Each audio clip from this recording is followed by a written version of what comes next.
What's up, guys? Welcome to This Week in MXA, presented by O'Neill Racing. We're out here testing the 2025 250 and 450 RX. I had to call in my in-house test rider because I couldn't do this by myself. A guy who's got a lot of hours on the RX. Why don't you come on in? Trevor, you're trying to ride. That's right.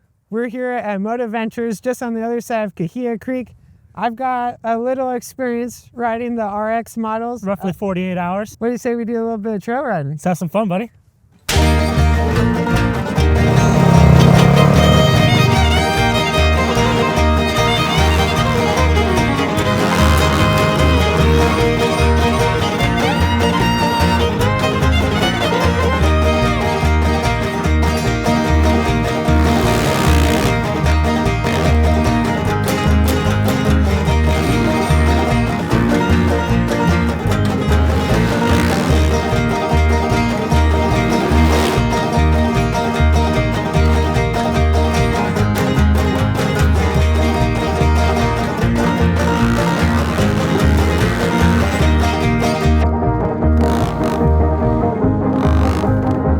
First things first, I got to point out, I got you here with me on this side of the camera. This is a rad experience. I'm glad we got to do it. The difference is, this is an off-road bike. Is it fully off-road? No, it's an RX. It's their in-between. These bikes aren't much heavier than their twins. They're motocross versions. The 250 is only 6 pounds heavier, and that's with fuel.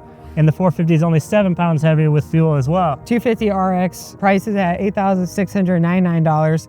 While the 450 RX prices are at $9,999, basically $10,000. So Honda has been making the RX lineup for quite some years now, but they now just updated this RX generation to catch up with the 250 and the 450 motocross generation. That means it comes with a new chassis. And what else does it come with? Yeah, you get the chassis, you get a new front brake, you get thicker fork tubes, a revised linkage, a new shock with a ton of new things inside of there.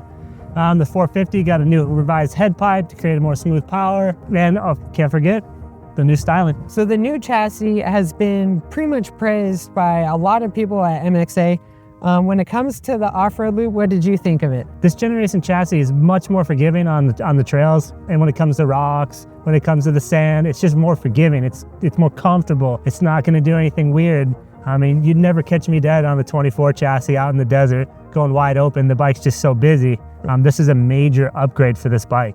Yeah, I would have to agree. I've got a lot of time on the previous RX generation, and just cutting in and out of some of the tight stuff, it just feels like you could just put the bike wherever you want it. So what are some of the off-road specific things that come with the RX model? Let's start at the front, the bump sticks. It's a softer valving, it's a spring rate lower, and it's really comfortable, right? Yeah. We rode anything from rocks to sand to this dry hard pack, and we had really good front wheel connection. Yeah. Did we have much to complain about? No, I would say no. I feel like at any given time, I could stand up really confident in a lot of my corners. Probably the video doesn't show me standing up that much. When out in the trail, you can feel really confident in where you're putting the front end of the bike. Yeah, I do have to mention that we didn't touch a single click on the 250 today. We were comfortable. It had great hold up, especially through the rocks. You know, I get worried on some of these off-road bikes that they're either going to be too soft or too stiff. This was the perfect connection. We had deep sand. It didn't dive. It didn't want to knife on us. We went over the rocks easy. On the 450,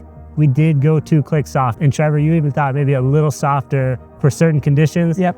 But we did need to go softer because it was a bit rigid. When you do that though, this new front brake is so good. It does tend to dive, touch that brake. So just something to think about. Other than that, it's an A+ on the fork and shock combo. Handful of other things the RX model comes with. You get a 18-inch rear wheel, 50 tooth sprocket, O-ring chain, skid plate. Off-road specific muffler, side stand that everybody loves, handguards. It does come with the Dunlop AT81 tire. I have to say, I really recommend getting rid of this rear tire. It's terrible in braking and it's not great in acceleration.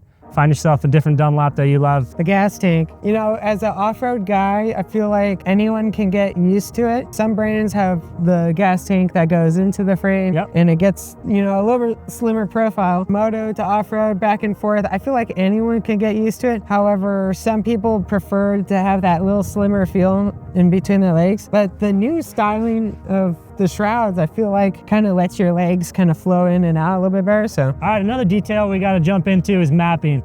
This is something that put a smile on Trevor's face as soon as he came back to the pit.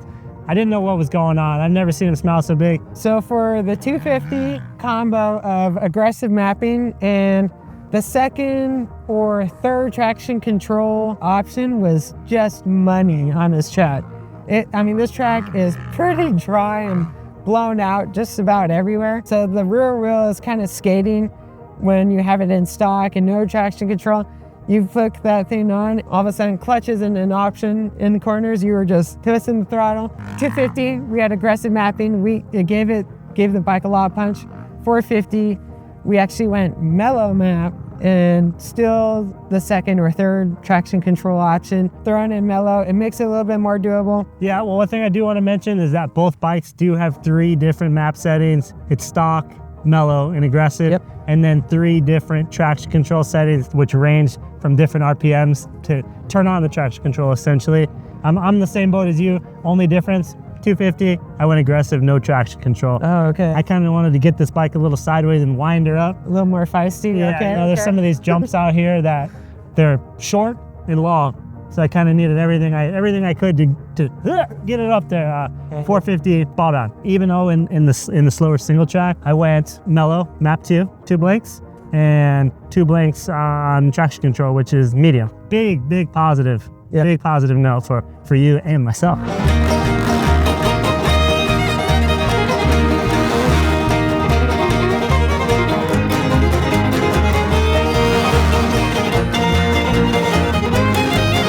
So the RX lineup has a kind of interesting buy point when you're buying a dirt bike. For someone like me, I don't have a lot of time to always go to Glen Helen and go spend a bunch of motos, but I might have time to throw in gear and do a little trail ride from my house. And that's where the RX lineup and kind of really any off-road bike scratches that perfect itch for me. However, the RX bikes come with so many goodies. These are also kind of like GP off-road race style bikes, so you can very much take these to, a motocross track and still put in your motos. I'm probably the only MXA test rider who races every weekend, and I bring an off-road bike. Yep. I can deal with soft suspension.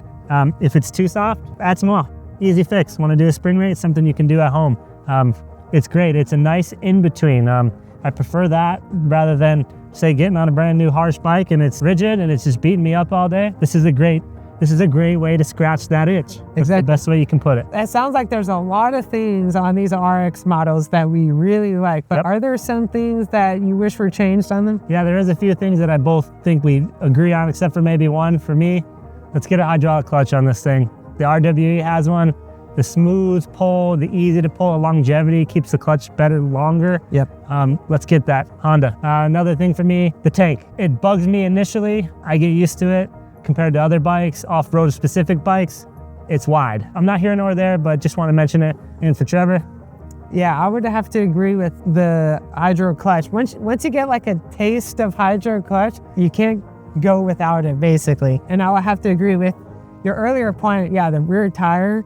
I felt like at one point I was going like 10 miles per hour. I'm like, this should be enough time to make that corner. It was not. I was skirt. And then another thing, this is one of the slickest seats. Slickest seats. Yeah. And the seat foam is soft. Yeah. There's a couple times where you can feel your butt cheeks hit the frame rails. Yep. Or the seat pan, that is. All right, Josh, so the thumbnail has 250 versus 450. What is the bike you're picking today? Today at this track in particular, where there's not a ton of rocks, it is slower speed, I'm going 450. I'm kind of in a similar boat. I've always been pretty much a 250 guy my whole life. However, when you go on like long desert rides and if just one of your homies has a 450, everyone is going, I wish I also had a 450. If this track was basically a little bit easier, 450 all day, but the second it gets a little bit rockier and a little bit more technical, I think I will stick with the 250. If it's more open, more fast, 450 would be cool. If it's a little bit more technical, a 250 would be cool. All right, I chose the 450. Trevor chose the 250 in most conditions. We're curious. We want to know what you guys would choose, so drop in the comments. What do you think of this like hybrid off-road, kind of middle of the line motocross? off-road bike. So thank you guys for watching this video. Thank you to O'Neill Racing for sponsoring it. If you're interested in more details about this bike, we'll have a more in-depth review of both the 250 and the 450 models in motocrossactionmag.com and the magazine. Thank you guys for watching. We'll see you in the next one.